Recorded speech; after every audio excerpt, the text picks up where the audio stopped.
Hello, my name is Mason. Welcome to Mason's Critters. Today I'm going to be unboxing some blue death feigning beetles from US Invertebrate LLC. I've ordered from these guys before. They're a company I really enjoy.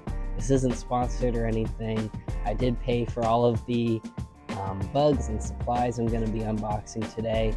But just to be transparent, they did give me a sweet deal on the bugs. I really appreciate that. This is my current desert beetle habitat that I have set up. I have lots of different species in here, including the death feigning beetles, the 3 that I have currently, but also some different teneb beetles, some amorgus beetles, and a few other different types as well, and then some just like classic darkroom beetles. But I wanted to kind of go all out. I really like blue death feigning beetles. They're one of my favorite types of beetle. I also have another tank. They are separate because they have different needs. My hellburnt ironclad diabolical beetle, I have beetles. I have 3 of those set up. I'll put in like a little clip of their habitat as well. This is a small 5-gallon setup for the 3 diabolical beetles. Just a few things to climb on: a flake soil mix substrate, some food, different enrichment items. I'll make a bigger video about these guys in the future. But today we are going to be unboxing these delightful blue death feigning beetles. I'm going to show you the beetles and then the enclosure they're going to go in. We're going to set it up and go over what the best care for blue death feigning beetles is.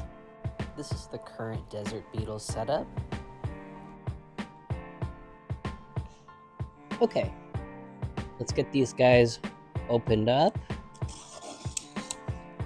A nice thing about blue death feigning beetles and other desert beetles is that they can kind of take cooler temperatures. So if it's not like, sunny and warm where you live, when you order it, that's okay, as long as it's not like super freezing cold outside. In the desert it does get quite cool at night, so these guys can very easily be shipped in variable weather conditions.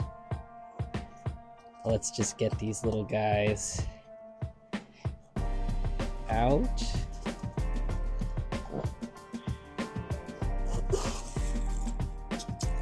That should help.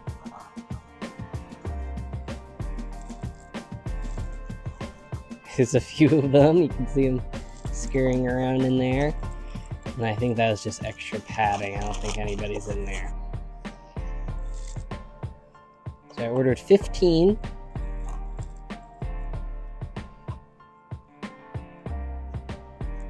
Oh my goodness, look at them all. They're not super blue right now, but that's okay. That's not abnormal. I'm still figuring out this new tripod. But yeah, these guys, oh boy. Super cute. They're not super blue at the moment because they probably were in a little bit more of a humid environment during shipping. Once they are in a drier environment, they will turn blue, form that waxy coating that gives them their name. Everybody's so eager to come out. Look at them all. Oh my goodness. Adorable. What a delightful sight. Alright, so I've got 1, 2, 3, 4, 5, 6, 7, 8, 9, 10, 11, 12, 13, 14, 15, 16. Thank you so much for the freebie. Alrighty. Some cool things about these guys. They are really fun pets because they are peaceful with each other as long as you give them enough space. A group like this, I'm going to have a 20-gallon setup. Technically you could do something like a 10, but I really love to give them a lot of space because they are really active little beetles. There we go. They are scavengers, so they're not going to attack each other, which is great. They don't bite, they don't fly, and when they get scared, they just play dead. Really, really fun. They're not very challenging to take care of. Oops, there you go, buddy. They tend to be really chill. I'm not saying these beetles are appropriate for small children to take care of independently, because they do have special requirements, but they can make a really fun beginner exotic pet. And they're not very difficult to find. They are getting more popular in the hobby. So just a really, really fun option. Really cute. I wouldn't super recommend letting very small children handle these guys, more for the beetle's safety. But since they don't bite or anything like that, they don't have pokey feet. Please excuse my cat. He's very curious. Okay, YB. Good boy. Yeah, let's get these guys situated. Let's get them comfortable. Let's give them some food, all that good stuff. Okay, so I'm sure you can probably tell it's been a few days since that last clip that I filmed. The beetles arrived, but all of the supplies didn't for a few more days, which is fine. Shipping right now is not great in the US, but it's okay. Doesn't really bother me. I had this tank set up already, so the beetles just went in here temporarily with all my other desert beetles. But it's time now for them to have their own space. I've got an empty 20-gallon right down here that I'm gonna set them up in and get them comfortable. But let's check out the supplies that came from US Invertebrate LLC, as well as Beast Pets and Supplies, I believe it's called. So this is a mix of their Blue Death Feigning Beetle kit, as well as a couple other things that I ordered, like different substrate for some of my other arthropods, like my Golden Desert Millipede, who's been living in a terrarium over here for quite some time, but I want to give her some of her own space with some special substrate that'll help her really thrive. I've had her for a long time, and I really enjoy her, and I think she deserves her own space. So I'll make a video about that, but for now, let's focus on the beetles. So I've got this box here of all the different supplies, and I'm going to show you what is in this box. All right, first things first, we've got Asbola's Complete Diet. This is basically food for the death feigning beetles.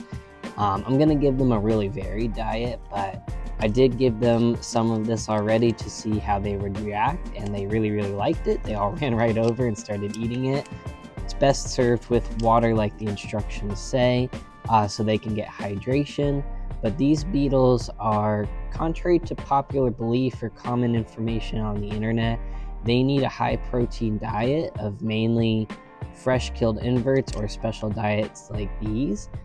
They can have some veggies, but for the most part, they're gonna do best on a more protein-based diet. So I got this food for them in that kit.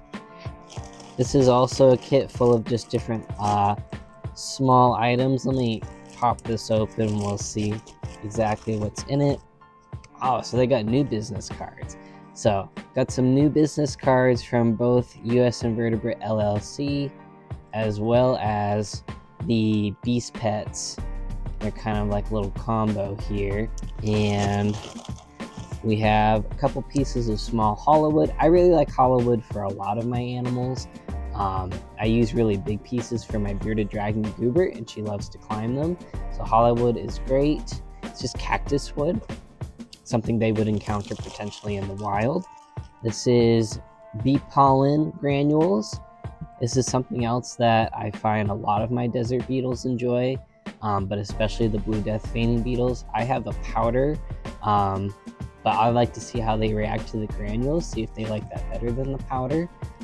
So I got that to feed them as well, with good diet variety. So this is commonly referred to as beetle jelly. This, I believe, is a high protein beetle jelly. I've used beetle jelly in the past, and of course the beetles enjoy it. So this is some more tasty food for them. We've got what's commonly referred to as an ant waterer. and there's a little space for some food, and then this is where the water is, and it comes apart and you fill it up. That way you don't have to worry about your beetles drowning in like an actual water bowl, or even like a shallow water bowl. They can flip over and get themselves in trouble and not be able to turn themselves over. So a little water, ant water like this, helps to prevent drownings while keeping your beetles nice and hydrated. Oh, and then it came with a cute little enamel pin as well. That's awesome. I love enamel pins. Awesome. So that was it for that bag. And then we've got, this is Asbolus substrate formulated specifically for this species. So in the directions it says to have at least 2 inches of bottom layer and 1 inch of a top sand layer to kind of replicate their natural environment. I believe this is the bottom layer, and then I have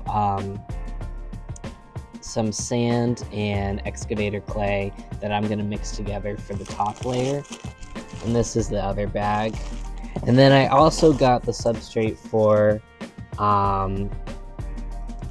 some of my other beetles, like my hellburn ironclad diabolical beetles, as well as my millipede. They can thrive on the same substrate. And then I have some more flake soil and isopod substrate that I'm going to mix with this as well as just some reptisoil and some sand. That's all the stuff that came in this kit. So now we can work on getting the beetles set up. I have way more enrichment items than just these couple pieces of hollow wood. And I am going to do my best to set up a really enriching and really natural environment for them. I'm going to be providing some mild heat so they can bask if they want to, LED light, and then down the line I plan on providing them with UVB.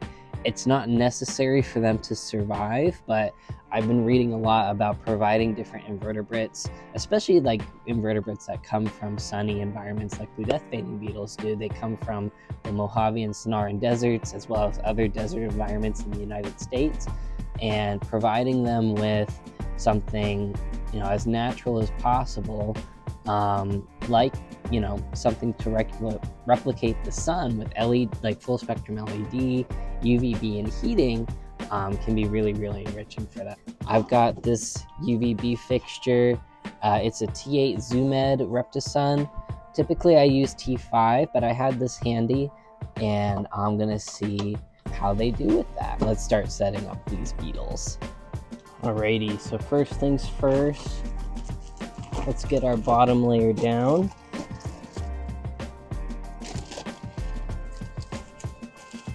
Oh, look at that. Comes with the top layer. That's nice. But since this is a bigger tank, I'm just going to supplement it.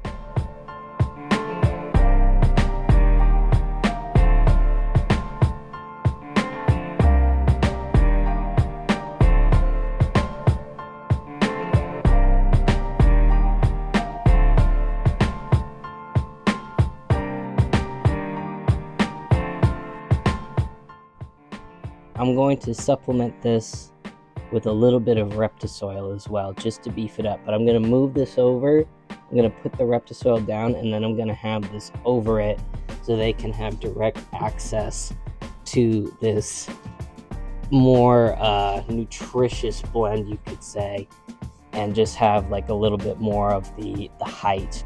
I want to aim more for the recommended 2 inches of depth. So just a quick note, organic topsoil is going to be a better choice over reptisoil. I use reptisoil because it's really all I had on hand, but it's mainly peat moss, which doesn't do much for these beetles. So I do recommend that you use organic topsoil for the best chance of success. All right, now we can put down our top layer.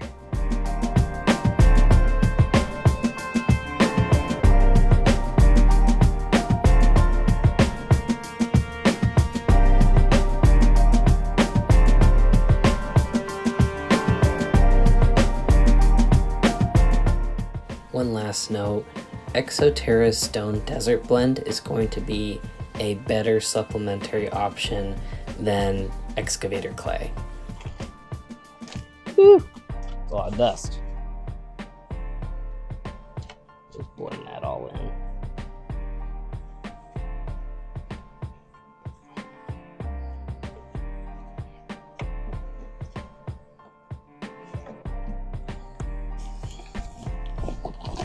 And then just some play sand, just a little bit.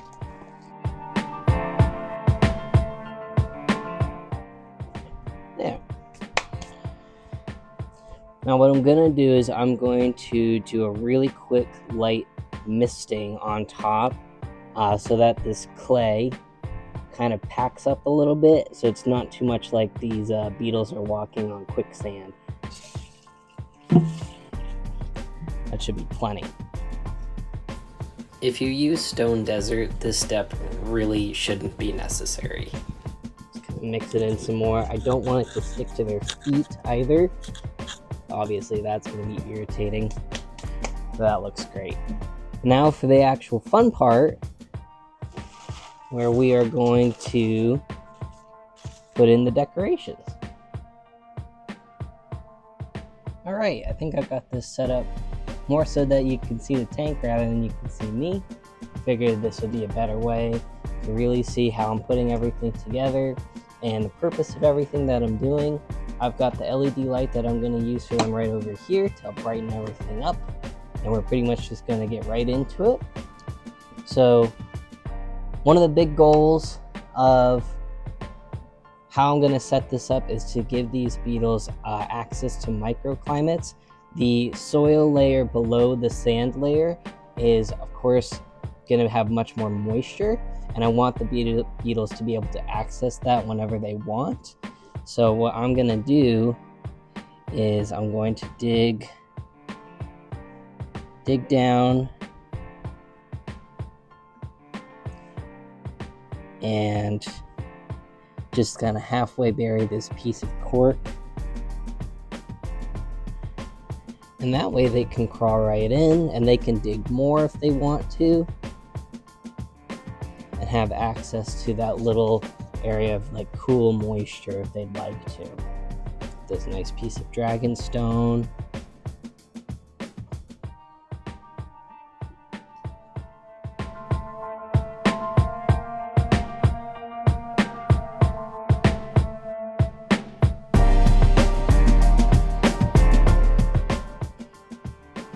Since there's about 16 beetles that are going to be going in here, I want them to have a big variety of different spots so they can get away from each other if they want to. I don't want anybody to feel crowded, or I don't want any bickering and stuff like that.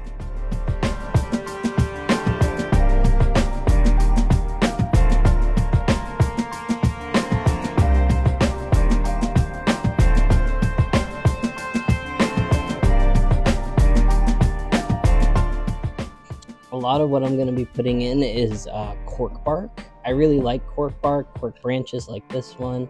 It's really textured, so they can climb on it easily without falling and stuff like that. It's resistant to rot and mold, so it's just one of my favorite things to use in any setup, really.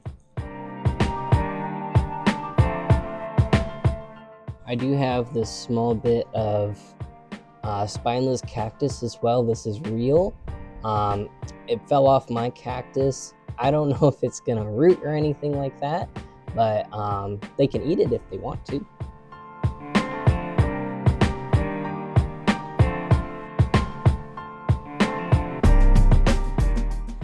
Got this little coconut with this little entranceway, so they can all gather together if they want to, have a meeting of the minds.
You can kind of see what's going on here right now.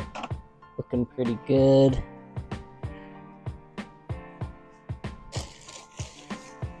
I'm also going to put in some oak leaf litter just for extra hiding spots, extra enrichment, different texture.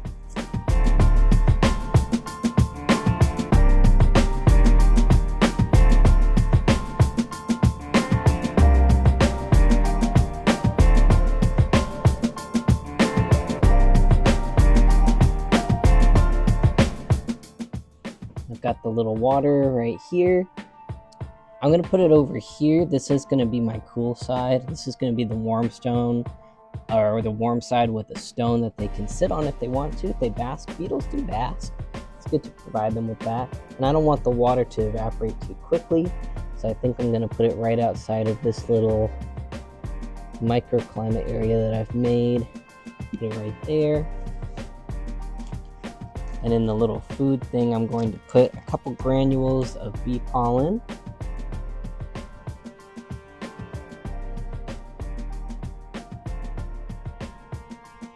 That's plenty.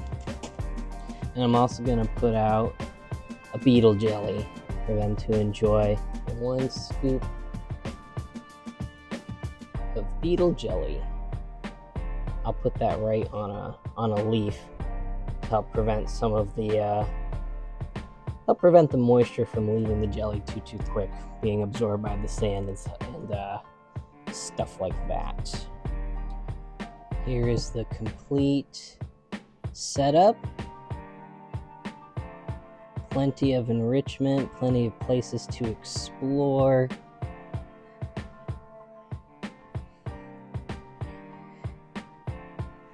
Enriching from all angles as well. They can hide under that rock if they want to. They can hide under this branch, under the cork bark. They have lots of options, and options are really important for any animal in captivity. The more options they have, the safer they're going to feel to explore, and they're going to be able to really exhibit a lot of natural behaviors.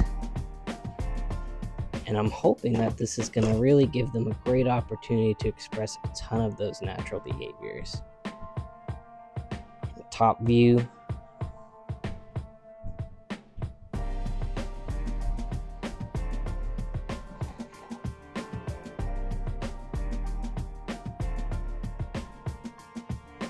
All that's left now is the beetles.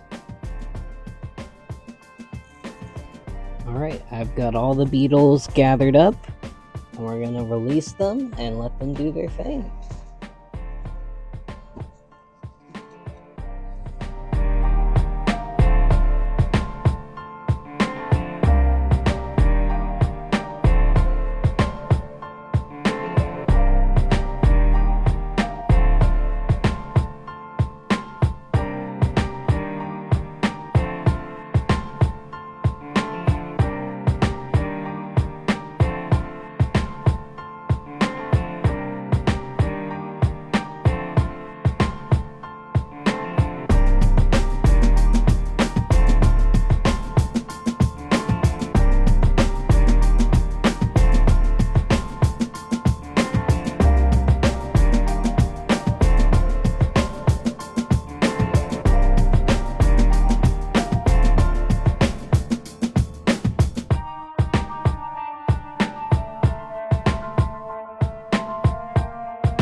Thank you all so much for watching. I hope you enjoyed this video about blue death feigning beetle care and setup. If you'd like to learn more about blue death feigning beetles, the U.S. Invertebrate LLC website has a great care guide and all the supplies you need for happy, healthy beetles. I hope to see you in the next video, and happy keeping!